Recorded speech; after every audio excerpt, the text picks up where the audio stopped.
Very good morning Amita, आपको आवाज आ रही है?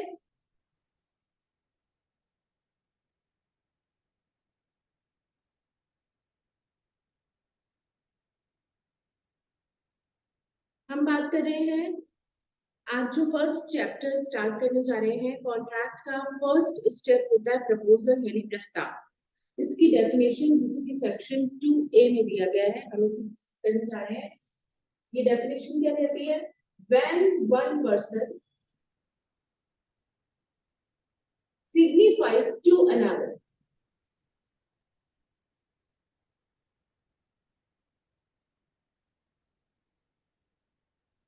जब एक व्यक्ति दूसरे को संसूचित करता है। ये जो डेफिनेशन आप देख रहे हैं सेक्शन 2A की, इसको हम इलैबोरेटिव वे से देखेंगे। क्या कहती है ये? व्हेन वन पर्सन का मतलब यहाँ पे क्या है? या तो कौन सा व्यक्ति होगा? लीगल पर्सन, या कौन सा होगा? नेचुरल पर्सन यानी प्राकृतिक व्यक्ति। यानी कि जो व्यक्ति प्रपोजल मेक करता है उसे आप क्या कहते हो? प्रपोजर। ऑफरर, जो क्या करता है? ऑफर मेक करता है, जो प्रस्ताव रखता है, उसको आप कहते हो प्रस्ताव करने वाला यानी प्रस्ताव करता यानी ऑफरर। ये ऑफरर कौन होना चाहिए? या तो लीगल यानी विधिक व्यक्ति होना चाहिए, या नेचुरल यानी कि प्राकृतिक व्यक्ति हो सकता है। दोनों में से कोई भी हो सकता है। ये व्यक्ति क्या कर रहा है? सिग्निफाई कर रहा है दूसरे व्यक्ति को। सिग्निफाई का मतलब क्या हो गया सिंपल लैंग्वेज में? कम्युनिकेट करना यानी बताना। एक व्यक्ति दूसरे को क्या करेगा? सिग्निफाई यानी कम्युनिकेट करेगा। सिग्निफाई टू अनदर, क्या कम्युनिकेट कर रहा है? हिज विलिंगनेस, उसकी अपनी इच्छा। टू डू और टू एब्सटेन फ्रॉम डूइंग। क्या कह रहा है ये? एक व्यक्ति दूसरे को क्या बता रहा है? इसका मतलब यहाँ पे इस शब्द से है प्रस्ताव करने वाले से, प्रपोजर से। वो अपनी इच्छा रखेगा। इच्छा किस बात की? टू डू समथिंग, या तो कुछ काम करने की, या कुछ काम से प्रवृत्त रहने यानी कि नॉट टू डू, कुछ काम ना करने की। जैसे not to file a case of defamation, आप मेरे खिलाफ मानहानि का दावा ना करें। तो वो क्या कह रहे हैं? या तो कुछ काम करने का या कुछ काम ना करने का प्रस्ताव रख रहा है। तो आप देख रहे हैं यहाँ पे ऑफर किस बात का हो सकता है? टू डू समथिंग और या नॉट टू डू समथिंग। ठीक है, आगे क्या है? With the object. प्रपोजल में क्या होगा? उद्देश्य होगा। क्या उद्देश्य हो गया? To get the assent of another, ये दूसरा व्यक्ति जिसकी हम सम्मति लेने की बात कर रहे हैं, जिसके सामने हमने प्रस्ताव रखा है। Then he is said to make a proposal, तब ये कहा जाता है कि वह प्रस्ताव करता है। चलिए बताइए, अब ये डेफिनेशन समझ में आई है कि नहीं? सेक्शन 2A अभी क्लास में कौन कौन है? सुप्रिया, आपको क्लियर हुआ? हाँ जी मैम। और Amita, yes ma'am. Definition clear हुआ? Yes ma'am. हाँ, तो हमें क्या पता चला? प्रपोजल एक व्यक्ति जो रखता है, जो मेक करता है, अपन उसको क्या कहते हैं? ऑफरर यानी प्रस्ताव करने वाला। और किसको रख रहा है ये? जो व्यक्ति सेकंड पार्टी है वो कौन है? ऑफरी यानी प्रस्ताव ग्रहीता। To whom the proposal is made, जिसके सामने प्रस्ताव रखा गया है। तो दो पार्टीज कौन हो गई? ऑफरर और दूसरा हो गया ऑफरी। हम उसे क्या कर रहे हैं? ऑफरर ऑफरी को कम्युनिकेट करता है, संज्ञापित करता है, संसूचित करता है या बताता है। क्या बताता है? अपनी इच्छा बताता है, हिज विलिंगनेस, कि कुछ काम करना है या कुछ काम नहीं करना है। और वो क्यों कह रहा है ये बात? क्योंकि वो चाहता है असेंट यानी सम्मति प्राप्त करना ऑफरी की, ताकि ऑफरी इस प्रपोजल के बारे में क्या करे? अपनी अनुमति दे। तो ये क्या कहलाएगा? प्रपोजल यानी सेक्शन 2A में ये कहा जाएगा कि उसने प्रस्ताव रखा। चलो, सेक्शन 2A का ये डेफिनेशन के बाद हमें पढ़ने हैं इसके एसेंशियल एलिमेंट। आप में से कोई याद दिलाएगा एक्स्ट्रा क्लास में अपन ने एसेंशियल एलिमेंट पढ़ ली थी क्या? Yes ma'am. Section 2A proposal के बेसिस पे क्या हमने ये चैप्टर पूरा कर लिया था? गैप आ गया ना, तो मुझे याद नहीं है। आप लोग अपनी नोटबुक देखो, एक्स्ट्रा क्लास में आपने क्या काम किया है। मुझे ऐसा ध्यान आ रहा है कि हम बेसिक कैरेक्टरिस्टिक्स में आपको लिखवा चुकी थी सारी, जिसमें हमने पढ़ा था the offer should not bind the other party to reply. 8-10 points थे मैम। 9 पॉइंट थे। हम्म, हाँ, सिर्फ हमने वो ही नोट किए थे। वो एसेंशियल एलिमेंट्स ऑफ प्रपोजल है। 9 जो पॉइंट्स हैं, हाँ लिए थे ना। हाँ एसेंशियल एलिमेंट्स ऑफ प्रपोजल। ये हमने पढ़ लिया था। एसेंशियल एलिमेंट्स ऑफ प्रपोजल हमने डिस्कस किया था, जो सेक्शन 2A के बेसिस पे, और इसके अलावा सेक्शन 6-7 का रेफरेंस भी था बीच में, 6-7-8 का, ये अपन ने पढ़ा। उसके बाद अब हमें जो बात करनी है आज, वो करनी है classification of offers. Title heading डालिए क्लासिफिकेशन ऑफ ऑफर, प्रस्ताव के प्रकार। उसमें सबसे पहला लिखिए स्पेसिफिक ऑफर, विशिष्ट प्रस्ताव। दूसरा लिखिए जनरल ऑफर, सामान्य प्रस्ताव। तीसरा लिखिए क्रॉस ऑफर, पार प्रस्ताव। देन लिखिए काउंटर ऑफर, प्रति प्रस्ताव।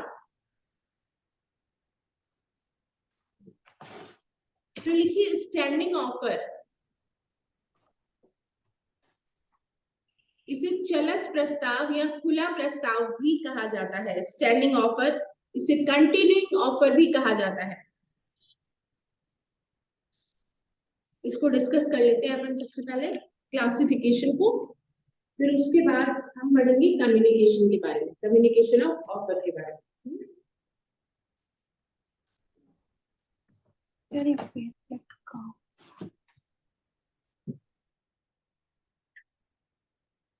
क्या वर्ड है? स्पेसिफिक ऑफर, विशिष्ट प्रस्ताव। स्पेसिफिक ऑफर का मतलब क्या है? एक पर्टिकुलर पर्सन को भेजा गया ऑफर। विशिष्ट प्रस्ताव, जैसे ए मेड अ प्रपोजल, अब ये ऑफर दिया जा रहा है, केवल बी को दिया जा रहा है। एक्सेप्टेंस भी कौन करेगा? केवल बी करेगा, क्योंकि ऑफर किसके नाम पे भेजा है? बी के नाम पे। अब सपोज बी की डेथ हो जाती है, तो क्या इसका एलआर, अगर इसका बेटा जो है सी, ये ऑफर को एक्सेप्ट करना चाहता है, क्या ऐसा ये कर सकता है? आंसर इज नो, ऐसा नहीं किया जा सकता, बिकॉज ये कौन सा है?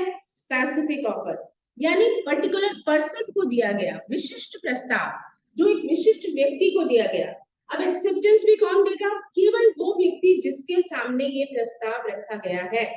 अगर बी ने इसको साइन कर लिया होता, फिर इसकी डेथ हो गई होती, तो एलआर इसको एग्जीक्यूट कर दे, परफॉर्म कर दे, लेकिन अभी साइन किया ही नहीं था, एक्सेप्टेंस दिया ही नहीं है, तो अब डेथ के बाद एक्सेप्टेंस ये दे भी नहीं सकता, क्योंकि एक्सेप्टेंस केवल बी ही दे सकता था। तो स्पेसिफिक यानी विशिष्ट ऑफर का मतलब क्या होता है? ऐसा प्रस्ताव, ऐसा ऑफर जो किसी पर्टिकुलर पर्सन को दिया गया हो, जिसे केवल वही एक्सेप्ट कर सकता है, नोबडी एल्स।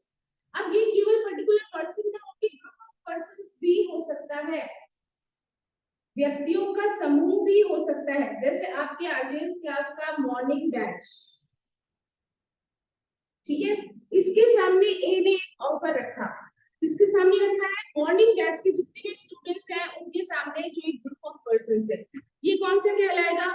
ये भी आपका स्पेसिफिक ऑफर ही कहलाएगा। इसमें एक्सेप्टेंस कौन दे सकेगा? केवल यही व्यक्ति दे सकेंगे जो इस ग्रुप में शामिल है।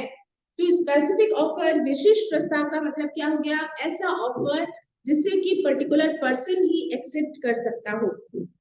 ओके, बताओ कोई क्वेरी इसके बारे में? किसी को नहीं समझ में आया तो बताइए। मैम ये एलआर आपने लिखा था, एलआर का फुल फॉर्म क्या है? Legal representative. ओके।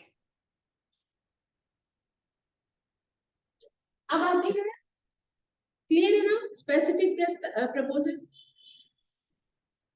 चलिए अब आते हैं जनरल ऑफर। जनरल ऑफर का फॉर ऑल, आम जनता के लिए। जैसे ए ने बी को भेजा था, हम कह रहे थे कि भाई बी एक्सेप्ट करेगा, यहाँ पे general offer means open for all, anyone can give acceptance, कोई भी व्यक्ति उसे स्वीकार कर सकेगा, आम जनता के लिए, किसी ए बी सी डी किसी स्पेसिफिक पर्सन के लिए नहीं है, ये आम जनता के लिए किया गया प्रस्ताव है। जिसमें एक इंपॉर्टेंट केस अपन ने पहले भी डिस्कस किया था, Carlill versus carbolic smoke ball company. Carlill versus carbolic smoke ball company का केस एक इंपॉर्टेंट लीडिंग केस है, जिसमें कि एक कंपनी जो कि मेडिसिन बनाती है, स्मोक बॉल कंपनी, इसने एक मेडिसिन बनाई जो इन्फ्लुएंजा डिजीज से प्रोटेक्शन देती थी, और इस कंपनी ने एडवर्टाइजमेंट किया कि हमारी जो मेडिसिन बनाई हुई है, जैसे अभी कोरोना वाली प्रॉब्लम आ गई थी तो बहुत सारी कंपनीज ने मेडिसिन अपनी दी इसके बारे में, तो अब वो इन्फ्लुएंजा डिजीज जो फैल रही थी उसको रोकने के लिए इस कंपनी ने एक मेडिसिन बनाई, और इस कंपनी ने कहा कि हमारा दावा है कि जो भी इस मेडिसिन को कंज्यूम करेगा उससे इन्फ्लुएंजा नहीं होगा। हम इतना अश्योर है अपने प्रोडक्ट के बारे में कि हमने 1000 पॉन्ड्स कंपनसेशन अगर हमें देना पड़ा तो हमने बैंक में अलग से ये राशि जमा करा दी कि अगर हमारी प्रोडक्ट की वजह से किसी को कोई नुकसान होता है, ये डिजीज होती है, तो 100 पाउंड का कंपनसेशन भी हम उसे देने के लिए तैयार हैं। ये 100 पाउंड की कंपनसेशन का भी उन्होंने एडवर्टाइजमेंट में अनाउंसमेंट कर दिया। यहाँ पे व्हाट हैपेंस कि महिला थी, उन्होंने इस मेडिसिन का एडवर्टाइजमेंट देखा, उसे कंज्यूम किया, जैसे दवाई पे बताए गए निर्देश थे, इंस्ट्रक्शंस थे, उसके अकॉर्डिंग उन्होंने उस मेडिसिन को कंज्यूम किया। In spite of that she suffered from influenza, तो उन्होंने ब्रीच ऑफ कॉन्ट्रैक्ट का सूट फाइल किया इस कंपनी के खिलाफ और 100 पाउंड की कंपनसेशन को भी क्लेम किया।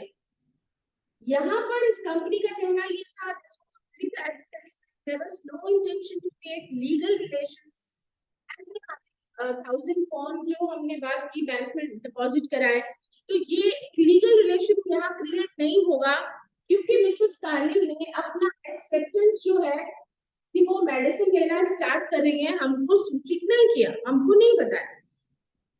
यहाँ पर कोर्ट ने कहा this is general offer, open for all. General offer में टर्म्स एंड कंडीशंस क्या होती हैं, जो ऑफर में बताई गई शर्तें होती हैं, टर्म्स एंड कंडीशंस होती हैं, उसको अगर फॉलो कर लिया जाए, पूरा कर लिया जाए, दैट इज कॉल्ड एक्सेप्टेंस। वहां एक्सेप्टेंस का तरीका क्या होता है, एक्सेप्टेंस कैसे माना जाता है, कंडीशंस या शर्तें या जो काम बता रखा है उस काम को पूरा करना ही एक्सेप्टेंस होता है। इसके बारे में सेक्शन 8 जो है वो आपके कॉन्ट्रैक्ट एक्ट का बताता है कि प्रपोजल में बताई गई शर्तों को पूरा करना ही स्वीकृति है। प्रपोजल में जो टर्म्स एंड कंडीशंस मेंशन की गई हैं उन्हें फुलफिल करना इज कॉल्ड एक्सेप्टेंस। सो उन्होंने कहा कि यहाँ पर एक्सेप्टेंस हो गई है क्योंकि यहाँ पे मिसेस कार्लिल ने बताए गए डायरेक्शंस के अकॉर्डिंग मेडिसिन को कंज्यूम किया था।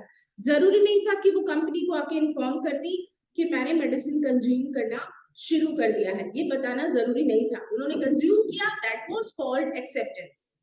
सो ये कॉन्ट्रैक्ट माना गया। कंपनी ने कहा कि लीगल रिलेशन का इंटेंशन नहीं था, लेकिन कोर्ट ने कहा कि 1000 पाउंड आपने बैंक में अलग से खाता खोल के जमा कराए, ये बात ही साबित कर देती है कि आपका इंटेंशन लीगल बाइंडिंग का था। सो ये जनरल प्रपोजल में एक्सेप्टेंस भी माना गया और ये वैलिड कॉन्ट्रैक्ट हुआ। तो हमें क्या समझ में आया, जनरल ऑफर का मतलब क्या होता है, सामान्य आम प्रस्ताव का मतलब क्या होता है, open for all, anyone can give acceptance. And what is the method of acceptance, by following the terms and conditions laid down in that offer or proposal is called acceptance, जिसे कि सेक्शन 8 ऑफ कॉन्ट्रैक्ट एक्ट में भी बताया गया। अब बताइए कोई query हो तो। जनरल ऑफर की बात समझ में आई या कोई सवाल रह गया कि जनरल ऑफर क्या होता है?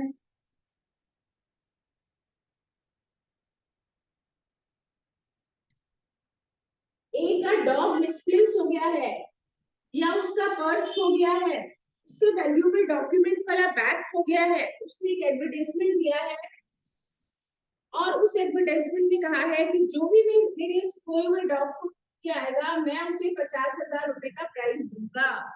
अब इसमें हमने ये थोड़ी कहा बी ढूंढ के आएगा तो दूंगा, सी ढूंढ के आएगा तो दूंगा, हमने क्या कहा जो भी ढूंढ के आएगा। अब यहाँ पे किसी एक्स नाम की व्यक्ति को ये डॉग फाइंड आउट हो गया, वो ले आता है डॉग को यहाँ ए के पास, जिसने की ऑफर रखा, ए ने क्या रखा जनरल ऑफर, ढूंढ के ले आया एक्स। अब एक्स ढूंढ के ले आया मतलब काम करके आ गया, काम करके आ गया, काम क्या करना उसको डॉग को फाइंड आउट करना, फाइंड आउट करके आ गया तो उसे क्या मिलेगा 50,000 का रिवॉर्ड जो डिक्लेयर किया गया था वो मिलेगा। समझ में आया जनरल ऑफर। अब चलते हैं अपन आगे, अगले क्या है क्रॉस ऑफर। क्रॉस ऑफर जिसे अपन पार प्रस्ताव भी बोलते हैं, पार प्रस्ताव। क्रॉस ऑफर का मतलब होता है similar offer from both the sides, दोनों पार्टीज की तरफ से एक जैसा ऑफर होना, सिमिलर ऑफर होना इज कॉल्ड क्रॉस ऑफर, पार प्रस्ताव। A made a proposal to B, क्या प्रपोजल कह रहा है, ए के पास एक जमीन है एक्स नाम, दोनों अच्छे फ्रेंड्स हैं ए और बी, और एक दूसरे से कम्युनिकेशन के दौरान इनको पता भी है कि ए के पास जो जमीन है उसकी जानकारी बी को है, और ए को भी उसकी जानकारी में है बी अपने फ्रेंड के थ्रू कि we want to invest some money in any property. तो इस तरह जनरल बातचीत हुई है, तो उन्होंने कोई ऑफर रखा है एक दूसरे को, कोई सामान खरीदने बेचने, प्रॉपर्टी खरीदने बेचने का कोई ऑफर इन दोनों के बीच में नहीं है। लेकिन अब यहाँ पे ए जो है जनवरी को एक ऑफर रेडी कर रहा है जो डिस्पैच कर रहा है बी। उस ऑफर में ए ने क्या लिखा है, मिस्टर बी मैं अपनी एक्स नाम की प्रॉपर्टी आपको बेचना चाहता हूँ, 70 lakhs में मैं आपको ये प्रॉपर्टी बेचना चाहता हूँ, क्या आप रेडी हैं? Whatever the amount has been mentioned in the offer, वो वहां पे टर्म्स एंड कंडीशन सारी लिख दी गई है उस ऑफर में, और ये ऑफर यहाँ पे रिटन डिस्पैच हुआ 1 जनवरी को, जो यहाँ जाके पहुंचा 4 जनवरी को।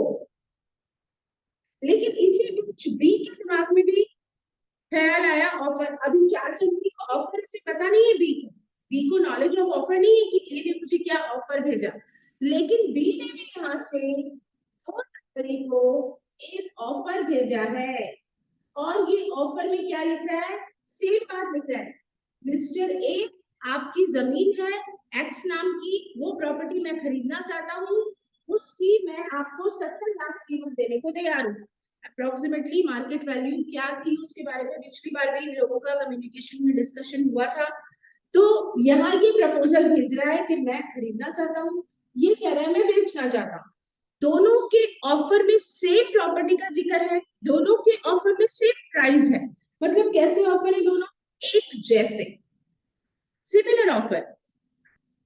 अब एक ऑफर बी के पास जाके पहुंचा तो उसे पता चला जब 4 जनवरी को वो इसके दिमाग में भी यही चल रहा था, मैंने ऑफर ये भेजा है सेम, और जब बी का ऑफर ए के पास पहुंचा तो ए को पता लगा सेम ऑफर है।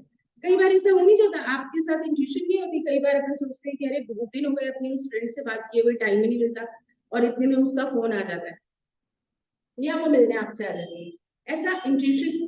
तो यहाँ पे उसी चीज को लेते हुए क्या कह रहा है ये, जब दोनों ने अपनी तरफ से एक जैसी शर्तों का क्या भेजा हो, ऑफर भेजा हो, तो इसको अपन क्या कहते हैं, क्रॉस ऑफर कहते हैं, सेम ऑफर। अब चूंकि लेकिन ये दोनों की क्या है, ये भी ऑफर है और ये भी क्या है ऑफर, ये दोनों ऑफर है, जब तक दोनों में से किसी एक को स्वीकार नहीं कर लिया जाता, या तो ए के ऑफर को बी कर दे एक्सेप्टेंस यस, और या फिर बी के ऑफर को ए जब तक एक्सेप्ट नहीं करता तब तक कोई कॉन्ट्रैक्ट नहीं बनेगा, because acceptance is necessary. Proposal के साथ जब तक एक्सेप्टेंस नहीं मिलेगा तो कॉन्ट्रैक्ट बनेगा ही नहीं। तो प्रपोजल प्लस एक्सेप्टेंस होना जरूरी होता है प्रॉमिस बनने के लिए, वचन बनने के लिए।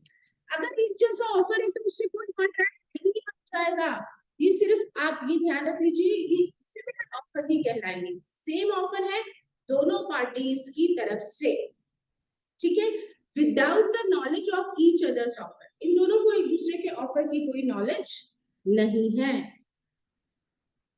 बताइए कोई सवाल? क्लियर है सबको या कोई क्वेरी है? मैम इसमें कंसिडरेशन और terms and contracts, terms of the contract similar होंगे, तभी मैम ये क्रॉस ऑफर होगा।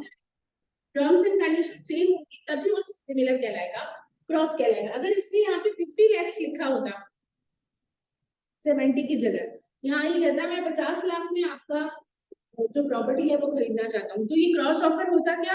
ये क्रॉस ऑफर नहीं होता, सिंपली ऑफर ही होता। इसको सिर्फ अपन क्या कहते थे? ऑफर कहते। बताइए और कोई क्वेरी?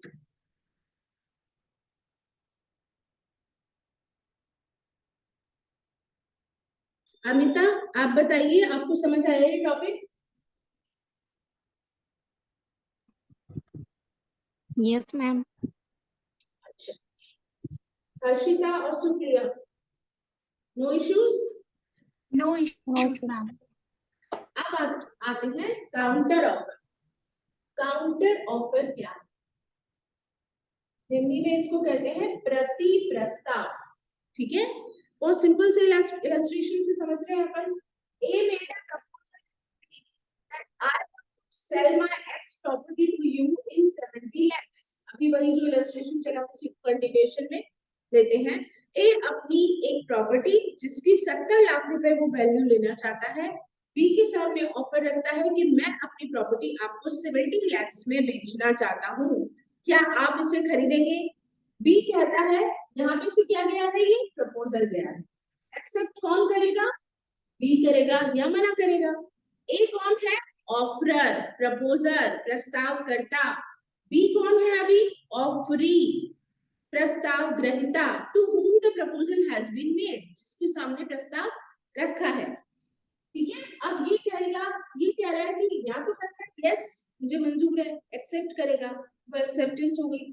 लेकिन अब इससे क्या कहा? यस तो कहा, ये अपना एक्सेप्टेंस तो दे रहा है, लेकिन वो ये कह रहा है कि मैं इस प्रॉपर्टी के 50 lakhs देने के लिए तैयार हूँ। ये कह रहा है यस मैं आपकी एक्स नाम की प्रॉपर्टी खरीदने के लिए तैयार हूँ 50 लाख में। अब इसने तो 70 lakhs कहा था, इसने क्या कह दिया? 50 lakhs। अब ये 50 लाख की जो ये बात कह रहा है, क्या ये एक्सेप्टेंस है? No, this is not an acceptance, ये स्वीकृति नहीं है। क्योंकि एक्सेप्टेंस वैलिड कैसे होती है? जब प्रपोजल को एज इट इज एक्सेप्ट कर लिया जाए, जब प्रपोजल की टर्म्स एंड कंडीशंस को एज इट इज एक्सेप्ट कर लिया जाता है, तो एक्सेप्टेंस कहलाती है। अभी तो यहाँ पे चेंज, किसमें चेंज हुआ है? ओरिजिनल ऑफर में। जब ओरिजिनल ऑफर में कोई चेंज या परिवर्तन किया जाता है तो एक्सेप्टेंस नहीं कहलाती है, वो अगेन क्या कहलाता है? ऑफर कहलाता है। कौन सा? Counter offer. ऑफर के ऊपर ऑफर, ऑफर के जवाब में ऑफर। ऑफर के जवाब में एक्सेप्टेंस होनी चाहिए, लेकिन ऑफर के जवाब में उसने क्या कर दिया है? काउंटर ऑफर रख दिया है। Any kind of change in the main offer is called counter offer, प्रति प्रस्ताव। अब इसने 50 लाख का जो ऑफर दिया वो कौन सा कहलाया? प्रति प्रस्ताव, काउंटर ऑफर कहलाया। क्या ये एक्सेप्टेंस है? नहीं। अगर यहाँ ये 70 लाख हो जाता, लेकिन ए ने तो मांगे थे कि मुझे लमसम चाहिए, ये कह रहा है कि 4 किश्तों में दूंगा, तो वो भी क्या होता? वो भी क्या होता? अमाउंट सेम है, टर्म्स चेंज हो गई ना, लेकिन वो भी काउंटर ऑफर होता। ओरिजिनल ऑफर में कोई भी अपन चेंज करते हैं, प्राइस का चेंज करें, टर्म्स का चेंज करें, वो काउंटर ऑफर कहलाता है, जो कि एक्सेप्टेंस नहीं होता। अब बताइए कोई सवाल काउंटर ऑफर पे पूछना चाहते हैं?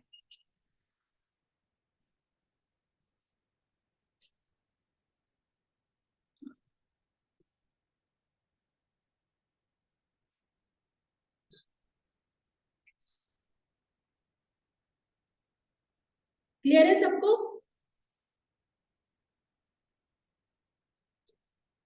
अच्छा, अब मान लीजिए एक चीज और इसी में बात करते हैं। इसने क्या किया, 50 लाख का ऑफर रखा, जैसे कि अपन सामान्य भाषा में कहें बार्गेनिंग करने की कोशिश की, इन्हें मना कर दिया नो। अब यहाँ पे बी कहता है, कुछ दिन बाद इसको लगा कि यहाँ तो बात नहीं बनने वाली है, इससे प्रॉपर्टी की वैल्यू तो ठीक है और सही प्राइस पे मुझे मिल रहा है, तो कहता है ओके मैं ठीक है आपको 70 लाख देने के लिए तैयार हूँ। 70 लाख ही कह रहे थे आप, मैं 70 देने के लिए तैयार हूँ। आप लमसम पूरा एक साथ कह रहे थे, मैं एक साथ भी देने को तैयार हूँ। Yes, now this is acceptance. अब आपको मुझे देना है, तो ए कहता है सॉरी मैं तो नहीं दूंगा आपको। बी कहता है अभी आपने तो प्रपोजल रखा था, यू आर बाउंड। प्रपोजल के बाद एक्सेप्टेंस होते ही बाइंडिंग कॉन्ट्रैक्ट हो जाता है। आपने प्रपोजल रखा, मैंने एक्सेप्ट किया, भले कुछ दिन बाद किया, बीच में 50 लाख की बात कह दी, लेकिन मैंने एक्सेप्टेंस तो कर लिया है। अब ये वैलिड कॉन्ट्रैक्ट है। अब आप बाध्य हैं कि आपको मुझे ही प्रॉपर्टी बेचनी पड़ेगी। क्या ऐसा है? आंसर इज नो, ऐसा नहीं है। ये एक्सेप्टेंस नहीं है, ये वैलिड एक्सेप्टेंस ही नहीं है, ये क्या है? ऑफर ही है। क्यों? क्योंकि जैसे 50 लाख रुपए का इसने ऑफर रखा, हमने कहा ये एक्सेप्टेंस नहीं है, ये क्या है? Counter offer. तो जैसे ही काउंटर ऑफर क्या हो गया? समाप्त, लैप्स हो गया। Counter offer terminates the main offer. क्या याद रखनी है हमें बात? प्रति प्रस्ताव प्रस्ताव को समाप्त कर देता है। Counter offer terminates the main offer. तो जैसे ये काउंटर ऑफर आया, वैसे ही जो मेन ऑफर था वो तो समाप्त हो गया। अब आप एक्सेप्टेंस किस बात की दे रहे हो? 70 लाख की, क्योंकि ऑफर इज नो मोर। समझ में आ गई बात? कोई क्वेरी हो तो पूछ लीजिए प्लीज। कंफ्यूजन मत रखो दिमाग में, कोई भी सवाल है तो पूछ लीजिए। हो सकता है सभी यही सोच रही हूँ कि मैं पूछूं, सामने वाले को आता हो, पता चले कि सबको ही नहीं आ रहा है, सभी रह जाए, तो सबका भला हो जाएगा, एक जना सवाल पूछेगा तो। मैम इसमें एक्चुअली 3 कंडीशंस है ना काउंटर ऑफर में। हाँ जी, 3 कंडीशन हो गई ना। एक तो ये हो गया कि जब ओरिजिनल ऑफर चेंज हो गया है तो काउंटर ऑफर है। दूसरा ये है कि अगर टर्म्स उसमें चेंज हो गई तो भी वो काउंटर ऑफर है। और हम इसे थर्ड, अलग तरीके से कह रहे हैं सुप्रिया। अच्छा काउंटर ऑफर का मीनिंग एक ही होता है, any kind of change in the main offer. Method अलग अलग हो सकते हैं, हमने कहा अच्छा, दीज आर मेथड 3 अलग अलग, डिफरेंट मेथड्स। मेथड्स अलग हो सकते हैं, लेकिन मीनिंग तो एक ही है उसका। क्या? Any kind of change in the main or original offer is called counter offer. मूल प्रस्ताव में किसी भी प्रकार का परिवर्तन करना प्रति प्रस्ताव कहलाता है। अब वो परिवर्तन के एग्जाम्पल दिए मैंने आपको, कि वो ये कह रहा है कि मैं पैसा कम दूंगा, वो ये कह रहा है कि मैं किश्तों में दूंगा। समझ रहे हैं आप? वो तो कोई भी टर्म्स हो सकती है। पैकिंग, गुड्स की पैकिंग को लेके हो जाए, वो कह रहा है 1 kg में नहीं चाहिए मुझे, 500 ग्राम्स में पैकिंग चाहिए, इतनी क्वांटिटी, इतनी क्वालिटी, इतनी प्राइस, गुड्स की डिलीवरी किस दिन होनी, मतलब एनी काइंड ऑफ चेंज, कोई भी परिवर्तन हो जाए। यानी ऑफर को एक्सेप्ट करना है तो उसे कैसे करना है? एज इट इज, जैसा ऑफर में बताया गया है ठीक वैसा। उसके अलावा आप कुछ भी बोल रहे हो, बात खत्म, वैलिड ही नहीं हुआ। अब इम्पोर्टेंट टॉपिक आप देखने जा रहे हो, ऑफर्स में ये एक इम्पोर्टेंट ऑफर माना जाता है जिसे हम कहते हैं स्टैंडिंग ऑफर। मैम हाँ जी, मैम जैसे आपने काउंटर ऑफर का बताया था कि थोड़े टाइम बाद में बार्गेनिंग करके अगर हम लोग वापस उसी टर्म्स एंड कंडीशंस पे हाँ हाँ जाएगा, हाँ हाँ, वापस तो मैम उन्हीं वो टर्म्स क्रॉस पे। ऑफर नहीं बोलेंगे ना उसे फिर? हाँ जी, क्योंकि क्रॉस, मैम फिर उसे क्रॉस ऑफर नहीं बोलेंगे ना, लाइक ना ना आपने ना, जैसे बताया था कि क्योंकि कुछ टाइम बाद। अल्टीमेटली क्रॉस ऑफर में भी दो चाहिए ऑफर, वो भी सेम। अब यहाँ पे क्या हो रहा है, यस जब मैम। हमने देखा कि वो 70 लाख वो उस समय बाद कह रहा है मैं देने के लिए तैयार हूँ, तो उसमें क्या पोजीशन हो रही है? एक ही तो ऑफर आ रहा है 70 लाख का, जो सबसे फर्स्ट वाला ऑफर था वो तो अपन ने कहा खत्म ही हो गया, क्योंकि नया ऑफर आ गया काउंटर ऑफर। वो काउंटर ऑफर भी एक्सेप्ट नहीं हुआ, क्योंकि वो यस एक्सेप्ट मैम। दूसरी पार्टी को चला गया, तो तीसरा अकेला प्रस्ताव रहेगा। तो क्रॉस ऑफर नहीं है, वो रीजनल ऑफर। ओके, अब अपन थैंक बात करते हैं स्टैंडिंग ऑफर। इसका ओपन ऑफर भी नाम है, इसका कंटिन्यूइंग ऑफर भी नाम है। हिंदी में कहते हैं चलत प्रस्ताव। जारी रहने वाला प्रस्ताव, ठीक है। तो स्टैंडिंग ऑफर का मतलब क्या होता है, open for a particular time period. जैसे अपन एक एडवर्टाइजमेंट की बात करते हैं, एक कंपनी एक एडवर्टाइजमेंट निकाल रही है क्या कि उसको कोयला सप्लाई करवाना है, उसके लिए वो टेंडर इनवाइट कर रही है, करिए मैं टेंडर आप लोगों से इनविटेशन चाहता हूं कि आप क्या करें, कोयला कौन कौन लोग सप्लाई कर सकते हैं, हमें जिस क्वालिटी का चाहिए वो उन्होंने मेंशन कर दिया, और ये कंपनी कह रही है कोयले के सप्लायर्स जो है वो अपना ऑफर रखे। अब यहाँ पे सपोज 1 2 3 4 5 ये 5 लोगों ने क्या रखा, अपना टेंडर भरा है, यानी प्रस्ताव रखा है, किसके सामने, कंपनी के सामने। ये क्या रखा, ऑफर, इन 5 लोगों ने कि हम आपको कोयला सप्लाई कर सकते हैं। अब इन्हें नंबर 5 का जो प्रपोजल था इस कंपनी को वो सही लगा, इन्हें लगा कि सही रेट पे और अच्छी क्वालिटी का जो गुड्स है हमें ये 5 नंबर वाला जो व्यक्ति है वो सप्लाई कर सकता है। तो इन्होंने क्या किया, इसको क्या दे दिया, इसके ऑफर को अप्रूवल। ये अप्रूवल कौन दे रहा है, कंपनी दे रही है। ऑफर तो किसने रखा था, इन सब लोगों ने रखा। अब अप्रूवल कौन दे रहा है, हम देखिए यहाँ वर्ड एक्सेप्टेंस यूज नहीं कर रहे हैं, हम वर्ड कौन सा यूज करें, अप्रूवल। ये अप्रूवल किसके, 5 नंबर के ऑफर का अप्रूवल कौन दे रहा है, कंपनी दे रही है। अब ये 4 लोग तो पीछे से हटते हैं, कौन रह गया, ये नंबर 5। इसका ऑफर कौन सा ऑफर कहलाएगा, ये कहलाएगा ओपन ऑफर। क्या कहा है कंपनी ने यहाँ, मिस्टर नंबर 5 को क्या करना है, 3 साल तक कोयला सप्लाई करना है। जब भी कंपनी ऑर्डर प्लेस करेगी उतना कोयला ये व्यक्ति सप्लाई करेगा कंपनी को, जो जो डिमांड आएगी। अब अभी इसका मार्च 2023 में इसके ऑफर को अप्रूवल मिल गया है। अब मार्च में ही कंपनी ने एक ऑर्डर प्लेस किया, कंपनी क्या कह रही है कि आप इतना इतना कोयला, ये क्वांटिटी जो है मार्च में आपको 2023 में प्लेस करना है, ऑर्डर प्लेस कर दिया। तो ये ऑर्डर प्लेस करना फॉर स्वीकृति, एक्सेप्टेंस। कंपनी ने मार्च में जो ऑर्डर प्लेस किया कि आपको इतना कोयला सप्लाई करना है, ये कंपनी की तरफ से क्या कहलाई, स्वीकृति। अप्रूवल वर्ड मैंने आपको पहले बताया है, और अभी मैं कौन सा शब्द बता रही हूँ, एक्सेप्टेंस। कब माना जा रहा है, जब कंपनी ने ऑर्डर प्लेस किया। ऑफर तो ओपन किसका था, इस नंबर 5 का, ये कह रहा है 3 साल तक मेरा ऑफर ओपन ऑफर है, इस पीरियड में आप जब भी मुझे ऑर्डर देंगे मैं आपको गुड्स सप्लाई करूंगा, क्योंकि ऑफर तो ओपन है, एक्सेप्टेंस सामने वाले की तरफ से होगी। अब कंपनी ने मार्च में, हर महीने अप्रैल मई जून, हर महीने कंपनी जब जब ऑर्डर देती है नया कॉन्ट्रैक्ट बनता है, एक्सेप्टेंस हो रहा है। कंपनी का ऑर्डर प्लेस करना क्या कहला रहा है, कंपनी की तरफ से एक्सेप्टेंस कहलाता है। Every time formation of a new contract होता है, this is called open offer, standing offer, continuing offer, जारी रहने वाला चलत प्रस्ताव जो एक निश्चित समयावधि तक ओपन रहता है। इसमें हर बार जब कंपनी अपना ऑर्डर प्लेस करती है तो कंपनी की तरफ से स्वीकृति मानी जाती है, और तब तब एक नए कॉन्ट्रैक्ट का फॉर्मेशन होता है। बात आई समझ में,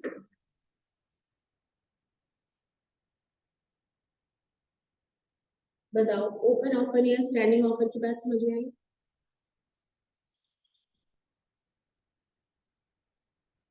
दो लाइन लिख लीजिए इसमें, a standing offer is an offer which is open for acceptance over a period of time. This is also known as continuing or open offer.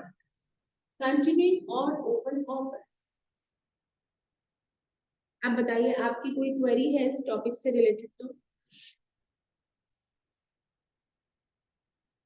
आज हम क्लासिफिकेशन तक ही पढ़ेंगे, नेक्स्ट हम लोग कल बात करेंगे। अभी बताइए कोई भी क्वेरी हो इस टॉपिक से रिलेटेड?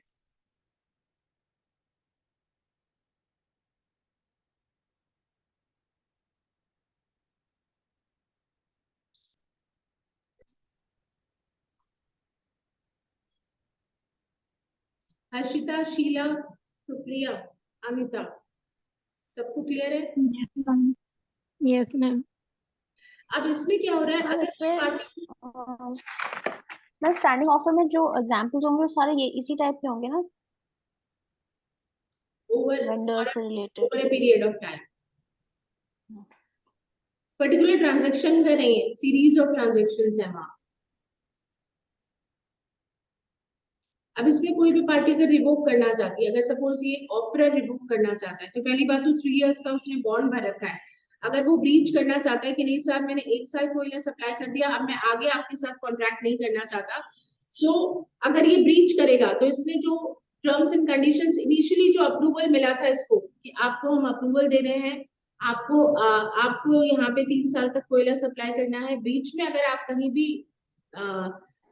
पीछे हटते हो, आप ब्रीच ऑफ कॉन्ट्रैक्ट करते हो, तो उस सिचुएशन में आपको ये फला फला कंपनसेशन देना पड़ेगा। तो अगर वो 1 साल के बाद ही ऑफर कह रहा है, ओपन ऑफर जिसने रखा कि मैं आगे कोयला सप्लाई नहीं करूंगा, तो वहीं पे क्या होगा, उसको वो अमाउंट ऑफ कंपनसेशन देना पड़ेगा।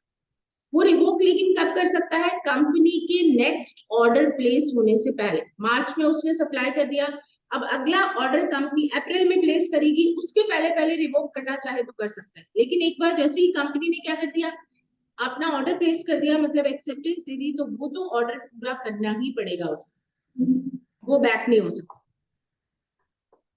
समझ रहे हैं आप? तो ये every time formation of a new contract होता है, रिवोकेशन का चांसेस यहाँ पे है, बैक हो सकते हैं हम, जैसा कि सामान्य प्रस्तावों में होता है, लेकिन अमाउंट ऑफ कंपनसेशन डिमांड की जाएगी क्योंकि आपसे एक पर्टिकुलर टाइम के लिए कॉन्ट्रैक्ट किया गया था और आप बीच में उसे ब्रीच करना चाहते हो, तो कंपनसेशन जैसा कि डिसाइड किया गया है वो देना पड़ेगा, या फिर अगर पहले डिसाइड नहीं किया गया तो लेटर ऑन कोर्ट डिसाइड करेगा what should be the amount of compensation in such a case. बताओ। अच्छा, इसमें एक एक्सप्रेस और इम्प्लाइड भी लिखा था, वो भी नोट कर लो, सिंपल से है लेकिन क्लासिफिकेशन में आ जाएंगे। एक्सप्रेस ऑफर यानी अभिव्यक्त प्रस्ताव, यानी कि लिखकर या बोलकर किया गया प्रस्ताव, रिटन वे से किया गया या वर्बल वे से किया गया जो ऑफर होता है वो कहलाता है एक्सप्रेस यानी अभिव्यक्त प्रस्ताव। और एक होता है इम्प्लाइड ऑफर, विवक्षित प्रस्ताव, मतलब बाय वे ऑफ कंडक्ट, जो बिहेवियर या आचरण से किया जाता है। जैसे मैंने आपको बताया कूली का लगेज उठाना, बसेस का चलना सिटी में, आपने हैंड वेव करके ऑटो या कैब की सर्विस ली है ना, शू शाइनर आके जूते पॉलिश कर रहा है, कूली आके लगेज उठा रहा है, all these are examples of implied offer. तो इम्प्लाइड यानी अपने बिहेवियर या आचरण से भी कोई व्यक्ति क्या करता है, प्रस्ताव रखता है, ये कहलाता है इम्प्लाइड ऑफर यानी विवक्षित प्रस्ताव।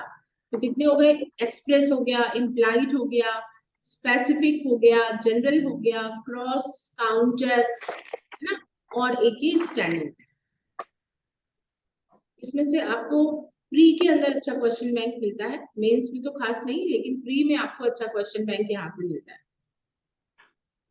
ओके, मैम कोई एक्सप्रेस ऑफर के एग्जांपल्स क्या हो सकते हैं? इसके एक्सप्रेस ऑफर की, एक्सप्रेस ऑफर आप लिख रहे हो, लिख के प्रस्ताव दे रहे हो किसी दूसरे को, रिटन वे से दे रहे हो, है ना, और या फिर आपने फोन पे प्रस्ताव दिया, आमने सामने बात करके, वर्बली आप मौखिक रूप से या लिखित रूप से जब प्रस्ताव देते हो तो वो कहलाता है एक्सप्रेस यानी अभिव्यक्त प्रस्ताव। हमने अपनी बात को अभिव्यक्त किया, कैसे किया, या तो लिख के किया या बोल के किया। और इम्प्लाइड का मतलब होता है हमने न बोला है न लिखा है, हमारा आचरण यानी बिहेवियर जो है वो प्रस्ताव कर रहा है। Ma'am for example if we have taken the services of a auto rickshaw और अ बस, so we हाँ, are directly taking the services this without is implied है ये। okay, okay. आप बात कर रहे हैं और फिर कह रहे हैं हाँ ठीक है, तो फिर वो जो भी टर्म्स एंड कंडीशंस आपके और कैब वाले के बीच में हुई है, दैट इज एक्सप्रेस।